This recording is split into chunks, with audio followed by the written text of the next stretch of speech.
અને હવે કરીશું બુલેટિનની શરૂઆત, કારણ કે શાહ આવ્યા છે ગુજરાતમાં અને એ પણ સુપર એક્શન મોડમાં। કેન્દ્રીય ગૃહ અને સહકારિતા મંત્રી અમિત શાહ આજથી 2 દિવસના અમદાવાદ અને ગાંધીનગરના પ્રવાસે છે। આજે પ્રવાસના પ્રથમ દિવસે અમિત શાહે અમદાવાદના દક્ષિણ પશ્ચિમ ઝોનની ઓફિસ ખાતે એક ઉચ્ચ સ્તરીય બેઠક યોજી હતી। આ બેઠકમાં મુખ્યમંત્રી ભૂપેન્દ્ર પટેલ અને હર્ષ સંઘવી પણ ઉપસ્થિત રહ્યા હતા।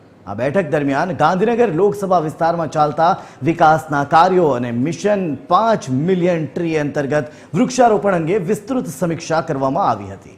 અમિત શાહે ઘાટલોડિયા, ગોતા, થલતેજ સહિતના વોર્ડના તળાવોને ઇન્ટરલિંક કરવાની કામગીરી ઝડપથી પૂર્ણ કરવા મ્યુનિસિપલ કમિશનરને કડક સૂચના આપી છે। આ ઉપરાંત માણસા નગરપાલિકાના વિકાસ કાર્યો અને સાર્વજનિક હોસ્પિટલોના રિનોવેશન અંગે પણ ચર્ચા થઈ હતી। એસજી હાઈવેને આઇકોનિક અને ડસ્ટ ફ્રી રોડ બનાવવા તથા ત્યાં વધતા અકસ્માતો રોકવા માટે પોલીસ અને મ્યુનિસિપલ કમિશનરની સાથે વિશેષ રોડ મેપ પણ તૈયાર કરાયો છે। પીએમ મોદીની પેટ્રોલ ડીઝલ બચાવવાની અપીલને માન આપી અમિત શાહ માત્ર 3 ગાડીઓના કાફલાની સાથે પહોંચ્યા હતા। બપોર બાદ અમિત શાહે ગાંધીનગર લોકસભા અંતર્ગત આવતા 70 નવનિયુક્ત કાઉન્સિલરોની સાથે બેઠક કરી અને રમશે બાળક ખીલશે બાળક અભિયાનની પણ સમીક્ષા કરી હતી। ત્યારે આજનો આખો પહેલો દિવસ અમિત શાહના ગુજરાત કાર્યક્રમનો કેવો રહ્યો જાણીશું। અમારી સાથે જોડાઈ રહ્યા છે એસોસિએટ એડિટર સોનલ અનડકટ। સીધા જઈશું સોનલ પાસે। સોનલ, અમિત શાહનો ગુજરાતનો આજનો પહેલો દિવસ ને તેઓ સુપર એક્શન મોડમાં જોવા મળ્યા, કેવો રહ્યો આજનો દિવસ? જી, અમિત શાહ આજથી 2 દિવસ માટે ગુજરાતના પ્રવાસે છે અને આજે પ્રથમ દિવસે ભરચક બેઠકો તેમણે સતત કરી છે। એક મેગા રાઉન્ડ લીધો તેમણે બેઠકોનો। સવારે લગભગ 11 વાગ્યાથી આ બેઠકો શરૂ થઈ હતી, જે હમણાં થોડી વાર પહેલાં જ પૂર્ણ થઈ છે। મહત્વનું છે કે આ સતત જે બેઠકો ચાલી તેમાં થોડી વાર પહેલાં જે બેઠકો થઈ તે મહત્વની માની શકાય કે અમદાવાદના જે નવનિયુક્ત કોર્પોરેટરો છે, ખાસ કરીને ગાંધીનગર લોકસભા વિસ્તારની હસ્તક આવતા જે વિધાનસભા વિસ્તારો છે, જેમાં વેજલપુર, સાબરમતી સહિતની જે વિધાનસભાઓ છે, તે વિધાનસભા 5 વિધાનસભાના જે કોર્પોરેટરો છે તેમની સાથે 1-to-1 બેઠકો અને 1-to-1 જે પરિચય છે તે કેળવ્યો હતો। આજે અમિત શાહે તેમની સાથે વિસ્તૃત ચર્ચા કરવામાં આવી હતી। આગામી દિવસોમાં કોર્પોરેટરો કઈ રીતે અમદાવાદનો અને ખાસ કરીને ગાંધીનગર લોકસભા વિસ્તારનો વિકાસ કરવા માગે છે અને કયા પ્રકારે આગળ વધવા માગે છે, શું તેમના પ્લાન છે, આ તમામ બાબતો સંદર્ભમાં તેમની સાથે ચર્ચા કરવામાં આવી હતી। હમણાં થોડી મિનિટો પહેલાં જ કેન્દ્રીય ગૃહમંત્રી અને નાયબ મુખ્યમંત્રી હર્ષ સંઘવી અહીંથી રવાના થયા છે, પણ મુખ્યમંત્રી હજુ પણ અહીં ઉપસ્થિત છે। એના જે દ્રશ્યો છે તે હું આપને બતાવવા માંગીશ। જોઈ શકો છો કે મુખ્યમંત્રી જે છે તે કેટલાક કોર્પોરેટર્સની સાથે હજુ પણ અંદર ચર્ચા કરી રહ્યા છે।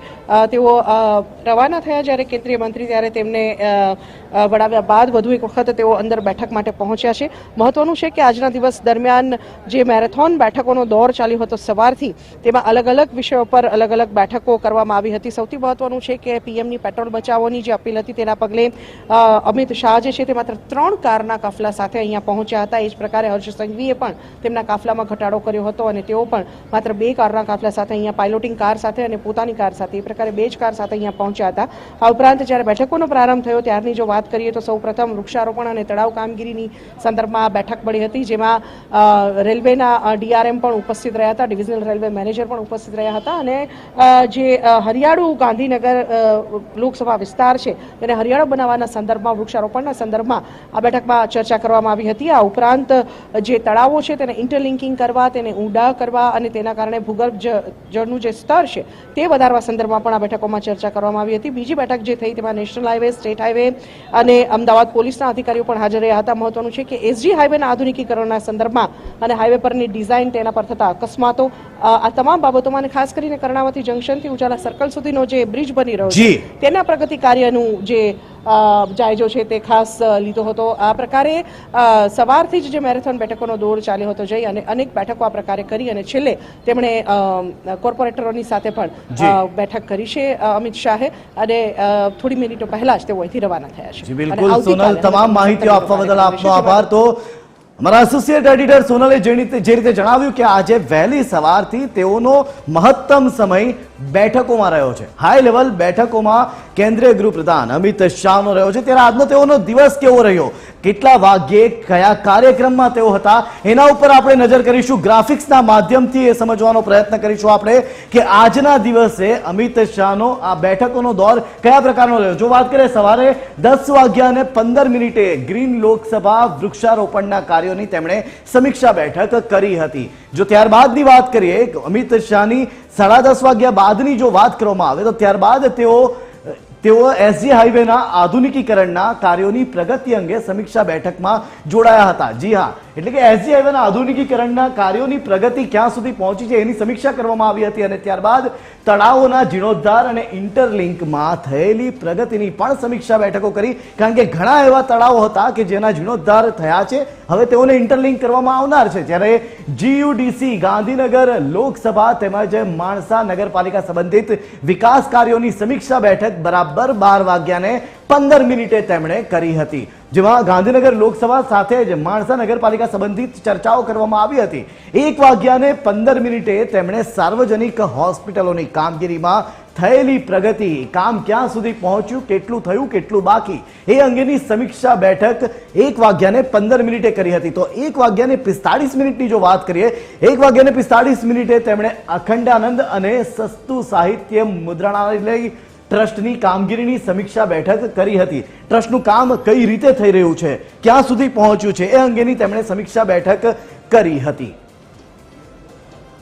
અને સાંજે 4:15 રમકડા એકત્રિત કરવાના અભિયાનના ઇન્ચાર્જ અને સહ ઇન્ચાર્જ સાથે પણ તેમણે બેઠક કરી હતી. આ વાત બરાબર 4:15 હતી. તો 4:45 ઘાટલોડિયા, વેજલપુર, નારણપુરા અને સાબરમતી વિધાનસભાના એએમસીના ચૂંટાયેલા 70 જેટલા કોર્પોરેટરોની સાથે તેમણે બેઠક કરી હતી. અને આ જ રીતે શાહના આવતીકાલના કાર્યક્રમો પણ છે. આવતીકાલે પણ શાહની હાઈ લેવલ બેઠકોની સાથે લોકાર્પણના કાર્યક્રમો થવાના છે. આવતીકાલની વાત જો કરીએ તો બરાબર 10:30 મિલિયન માઇન્ડ્સ ટેક પાર્ક અને ગ્લોબલ કેપેબિલિટી સેન્ટર કેમ્પસનું ઉદ્ઘાટન તેઓ કરશે. ત્યારબાદની જો વાત કરવામાં આવે સાથે જ એ જે સ્થળ છે નિરમા યુનિવર્સિટીની પાછળ ત્રાગડ અમદાવાદ ખાતે આ યોજાવા જઈ રહ્યું છે. અને 11:45 એનઆઈડી અમદાવાદ ગાંધીનગરના આઈઆઈસી નું ઉદ્ઘાટન કરશે, જેનું સ્થળ national institute of design Infocity Gandhinagar ખાતે છે. એ જ રીતે 1:30 એટલે કે બપોરે 1:30 વાગ્યે ગાંધીનગર મનપાના નવનિર્મિત બગીચાનું પણ તેઓ ઉદ્ઘાટન કરશે. અને આ બગીચો આવ્યો છે ચ0 કોર્નર સેક્ટર 1 ગાંધીનગર ખાતે. 1:30 વાગ્યાનો આ ઉદ્ઘાટન કર્યા બાદ તેઓ 1:45 મથુરા ડેરીના નવનિર્મિત 5 લાખ લીટર ક્ષમતાવાળા પ્લાન્ટનું પણ ઉદ્ઘાટન કરશે. અને એ પણ આવ્યું છે ગાંધીનગરમાં મધુર ડેરી, દશેલા, ચિલોડા, હિંમતનગર હાઈવે પર. ત્યારબાદની જો વાત કરવામાં આવે તો બરાબર 3 વાગ્યે નવી બનેલી પાણીની ટાંકી અને નર્મદા પાણી વિતરણ વ્યવસ્થાનું પણ શાહ ઉદ્ઘાટન કરશે. અને એ આવ્યું છે TP16 સ્વર્ગ શ્લોક સોસાયટીની સામે પેથાપુર ગાંધીનગર ખાતે. 3:15 ગાંધીનગર મનપા દ્વારા નવા બનેલા એસટીપી પ્લાન્ટ અને વૃક્ષારોપણની પણ મુલાકાત લેશે. કેટલું થયું છે વૃક્ષારોપણ, અને આ જગ્યા આવી છે કોલવાડા ગાંધીનગર ખાતે. આવતીકાલનો મહત્તમ સમય તેઓનો ગાંધીનગર ખાતે જનાર છે. ગાંધીનગર મનપા દ્વારા નવા બનેલા યોગ સ્ટુડિયો અને પુસ્તકાલયનું ઉદ્ઘાટન તેઓ 3:35 કરશે. અને આ પુસ્તકાલય આવ્યું છે સહકાર કોલોની સેક્ટર 25 ગાર્ડનની પાસે. તો આ જ પ્રકારે અમિત શાહ 3:50 ગાંધીનગર મનપા દ્વારા નવા બનેલા પ્રાથમિક આરોગ્ય કેન્દ્રનું પણ ઉદ્ઘાટન કરશે. અને ત્યારબાદ તેઓના દિવસભરના બાકી કાર્યક્રમો થશે.